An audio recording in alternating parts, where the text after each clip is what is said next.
예, 안녕하세요. 한국사 지도사 자격과정 제1회 제1강을 시작하겠습니다. 제1강의 제목은 선사시대인데요. 선사시대 중에서도 이제 구석기 시대를 진행하고요. 모두 PPT로 진행을 하는데 48개의 PPT가 표준처럼 되어 있습니다. 그리고 따로 강의, 교환을 짜지 않고요. 책에 있는 것을 그대로 해서 거기에 다 쪽수가 있습니다. 그래서 보면 거기 위에 몇 쪽 하면 그 책에 쪽수가 있기 때문에 바로바로 찾아가실 수가 있습니다. 자, 자, 이제 후기 구석기를 이어서 신석기로 넘어갈 때 잠시 징검다리가 있습니다. 이걸 중석기라고 했고요. 홍천, 화하계리가 대표적인 중석기고 90년대 교과서에서는 중석기 시대가 없었어요. 그러다가 7차 교육과정 이후에 새로운 세계사와 한국사에는 중석기가 나옵니다. 그러면 중석기는 뭐냐?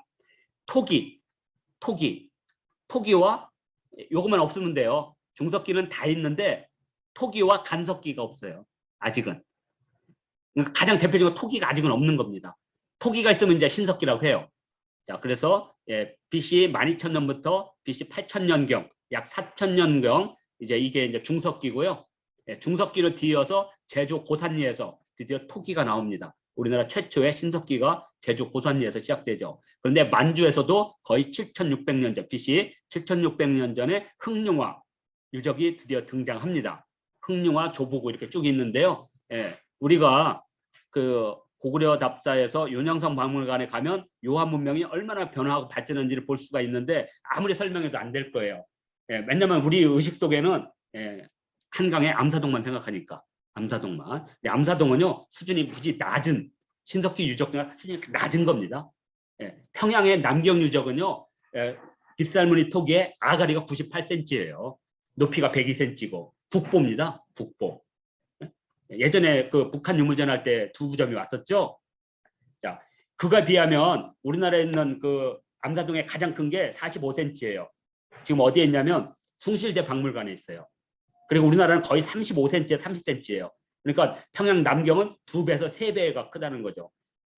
우리가 신석시대의 사회 규모를 볼 때는 3가지를 보거든요. 첫째는 그릇의 크기, 두 번째는 그릇의 종류, 그다음에 세 번째는 그릇의 수량.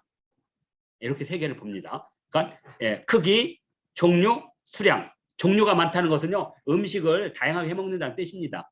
이렇게. 그래서 중석시대는 구석기에서 신석기로 넘어가는 징검다리다. 그래서 이렇게 비교하시면 됩니다. 그리고 선사시대와 역사시대인데 요즘은 이제 선사란 말을 잘 안 쓰려고 합니다. 왜냐하면 예전에는 문자가 있었다는 걸 역사라고 불렀고 문자가 없던 것을 선사라고 해서 구석기, 신석기를 선사라고 했는데 지금은 신석시대 때 유물 자체도 그 시대를 보여주고 있잖아요. 구석기도 마찬가지고. 그래서 지금은 신화라든지 이런 것도 다 역사 속에 포함시키려고 그래요. 그러다 보니까 지금은 선사와 역사시대를 구분하지 않지만 이게 워낙 오래된 통설이라 그냥 선사시대와 역사시대 하면 우리나라에서는 구석기와 신석기를 선사, 그리고 청동기, 철기시대를 역사시대라고 한다. 이 정도로만 구분하겠습니다. 이렇게 구분하고요. 자, 신석기 혁명은 어떻게 왔느냐. 다음 시간이 신석기 혁명이기 때문에 사람들이 이제 사냥으로 너무나 많은 걸 먹었기 때문에 예측 가능한 식량 확보를 위해서 그리고 그 생산량을 계산해서 잉여 생산물을 통해서 사회 집단을 만든 거예요.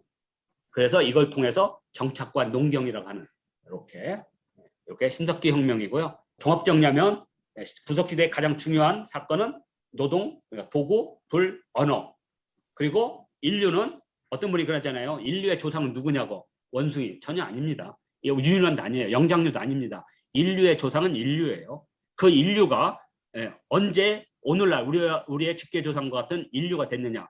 그것은 약 500만 년 전에 벌떡 일어나는 순간. 그러니까 인류의 조상은 벌떡 일어난 어느 분입니다. 벌떡 일어난. 겁이 많고 힘이 약한 이분.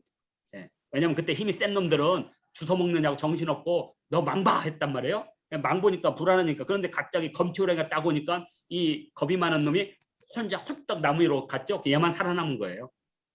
힘센 놈들은 검치호랑이한테 다 잡혀먹고.